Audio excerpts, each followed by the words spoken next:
It's a war on all fronts, from ballistic and hypersonic weapons to high-tech cyber warfare. As well as bombarding Ukraine with bombs and missiles, Russia's also launched an offensive against the country's digital infrastructure. But Kyiv and its allies too are using tech to combat Moscow's invasion. This is also very much a modern technology war, and we see that in the field of cyber. So when Russia invaded Ukraine, simultaneously they also attacked in cyberspace, on military command structures, on communication systems. They hacked websites of the government to spread disinformation and fear amongst the population of Ukraine. They hacked communication networks, which also had a spillover effect into other nations.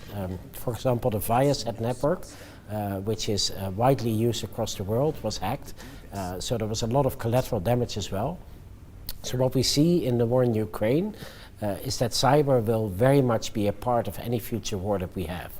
Tech giants like Amazon and Microsoft have donated millions of dollars in IT support to Ukraine.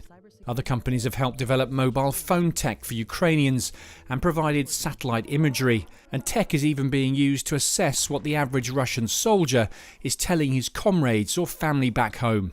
So we see the role of artificial intelligence, for example, in translating automatically all the intercepted phone calls of Russian soldiers, and thereby being able to quickly scan for certain terms or patterns, and helping the Ukrainians in this case to get a better understanding of what's happening on the field. We also see the use of apps where the civilian population in Ukraine can report if they see Russian troops in their street or in their village, thereby adding to the Ukrainian oversight of what's happening. We see the use of commercial satellite imagery. Up until a few decades ago, it was only governments that had satellites that could observe the Earth, but now there are small startups that have satellites up there with very high resolution image, and that is just available for everyone. So these new technologies are seeping into what looks like a very classic battlefield, but they definitely play a role.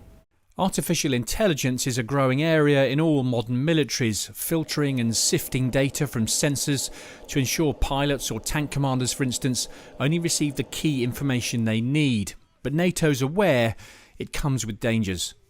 I think the trick with artificial intelligence is to regulate it. And that's where those principles of responsible use come in. So we've delineated, for example, that AI needs to be lawful. Now that sounds very obvious because nobody wants the opposite, wants unlawful AI. But with that lawful sentence comes that you have to prove to us that your AI functions in accordance with the law. You also have to prove to us that you do bias mitigation in your artificial intelligence, because we all know that AI tends to have a bias against women, for example, or minorities. So you need to show to us that your AI takes that into account and mitigates it. Russia has hit around 50 Ukrainian organisations with destructive malware attacks since the war began, roughly half of them involved in key infrastructure such as water and electricity. This brutal war being fought as much in the digital domain as the fields and cities of Ukraine. Simon Newton, Forces News. If you enjoyed this video, don't forget to like and subscribe to our channel.